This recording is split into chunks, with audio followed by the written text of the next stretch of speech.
The Ozarks in 5, brought to you by Talking Rocks Cavern. Explore the beauty above and below ground at Talking Rocks Cavern. And the Springfield Greene County Park Board, reminding you to go play. Here are your hosts, Ethan and Sarah Foreheads. Hey, good Friday morning to you. Glad to be with you. Glad you're joining us. Glad it's Friday. Glad about all those things. So let's get started with a little news. All right, a traffic stop turned into a large drug bust in Lake Ozark. A man was stopped, and during a search of his car, deputies found about 150 capsules of the very dangerous drug fentanyl. The 41-year-old man from Four Seasons is now charged with drug trafficking.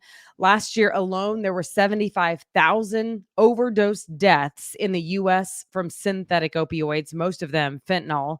Just 2 milligrams of fentanyl can be deadly to people. Missouri schools are hoping to rebound to where they were before the COVID setback, but they are not there yet.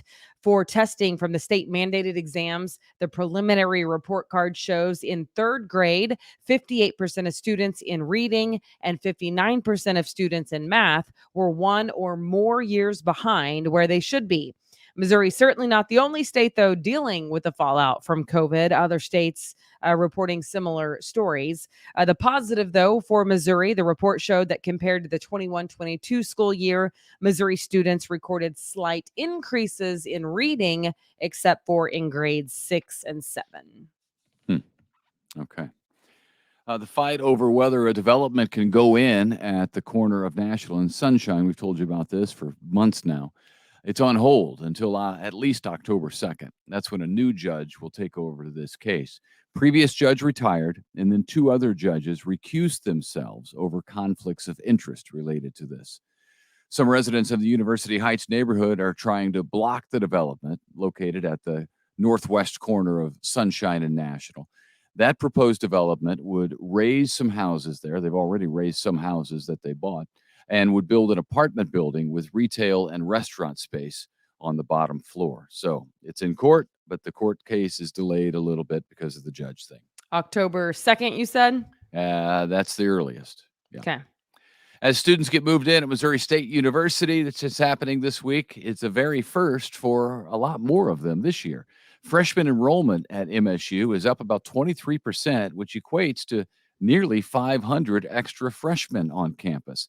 Of course, it's been a busy week at college campuses locally.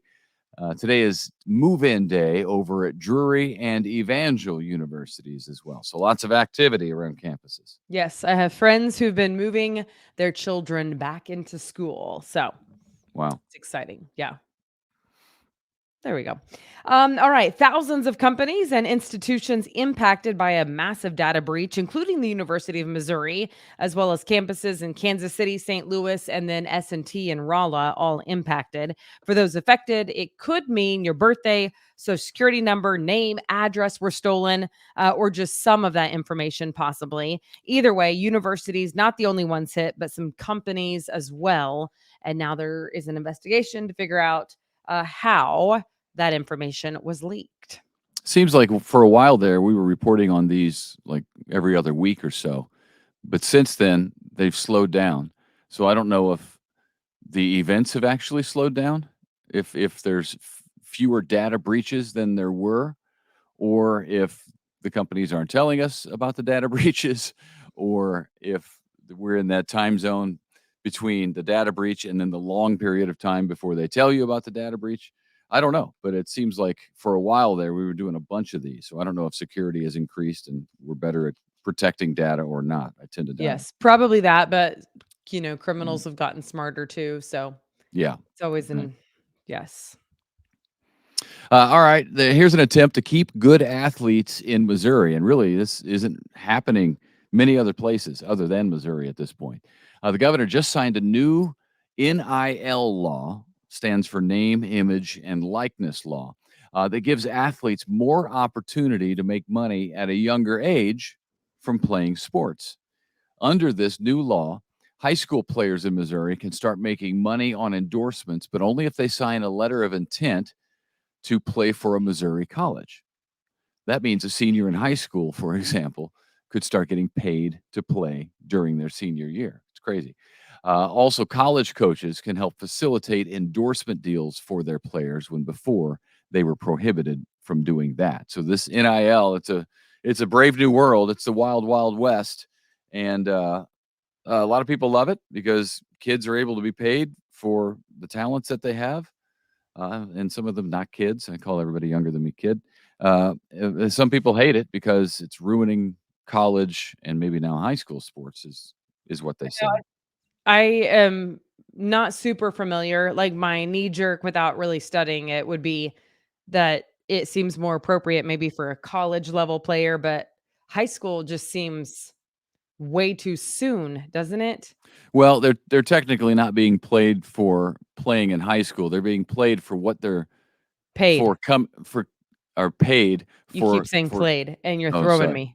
Yeah, well, they play sports. It threw me off. They're being paid in it now for coming to the University of Missouri, for example. So that sweetens the deal to get them to sign with MU As opposed to that Louisiana or something. or Oklahoma or whoever. Right. Yeah. Yeah. I don't know. High school seems young, I guess, to be paid to play. And to be, I don't know, making just Dan I feel like I want, at least in my mind, like I want the decision on where you go to college to be based not on payment, is what I'm saying. Well, yeah. With this NIL stuff, that's over. That's Yep. over. The It glory is over. days. And Missouri again is one of the first. And so we'll see now if other states follow suit. Yeah. So, Yeah. okay. It's a whole new Finally, world. this a Springfield Healthcare Tech Management Company is one of the fastest growing private companies in America. Capital I LLC has been in business for 5 years and just debuted at number 40 on Inc. magazine's annual list. The list ranks companies based on their revenue growth over a 3-year period. Get this, Capital I apparently had revenue growth of more than 9,000%. That's pretty wild. Capital I provides healthcare to service members and veterans through healthcare technology management. Also, 4 other local companies made the list, all ranking 1,000 or lower, but still impressed at all that you would be on the list of fastest growing in America. Yeah. Yeah, that's very impressive. And 9,000%. I wish I could get that kind of revenue growth Isn't that nuts? just for like 6 months. Yeah, that's really wild. Good Yeah. for them. Good for them. Yeah, great for them. Yeah. All right. Again, it's going to cost you more money to borrow money. The average rate on a 30-year mortgage is now at its highest level in more than 20 years, more than double what it was just 2 years ago.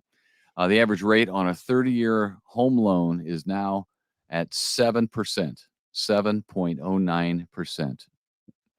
A year ago, the rate averaged 5.13%.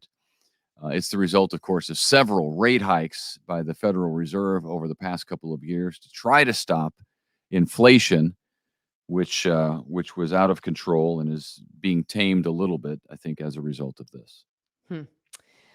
Tonight from 5:30 to 8:30, you can head downtown and eat at Springfield Brewing Company and have an officer wait on you as your waiter or waitress. Springfield police officers are helping raise money and awareness for Big Brothers Big Sisters of the Ozarks, which, of course, is an organization, very important organization that helps improve the lives of youth in the community.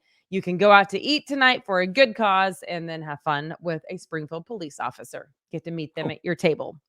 Also on Saturday from 6 to 9 in the evening, you can head out to the Dickerson Park Zoo and party with the keeper. It's a fun event at the zoo to raise money for it. Admission is $5.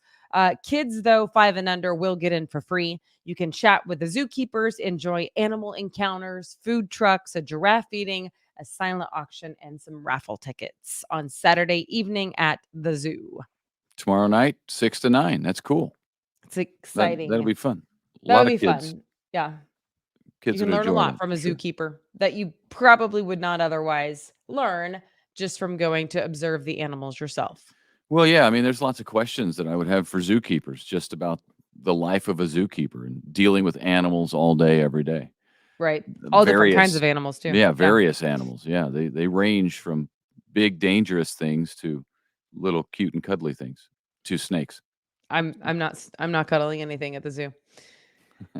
They don't have any Then- dogs, to my knowledge. So, Prairie dogs, they're cute. until they bite your face off. That's true. All right. Well, happy Friday. We made it. Hopefully your week was good. Did it feel kind of long? I felt like it felt kind of long. It was a very long week. Yes. Yeah. Okay. Well, you know what? It's the weekend. So everybody smile. You just have one more day to work and then you're here. So Enjoy thanks it. for joining us. Yes. We'll see you Monday. See ya.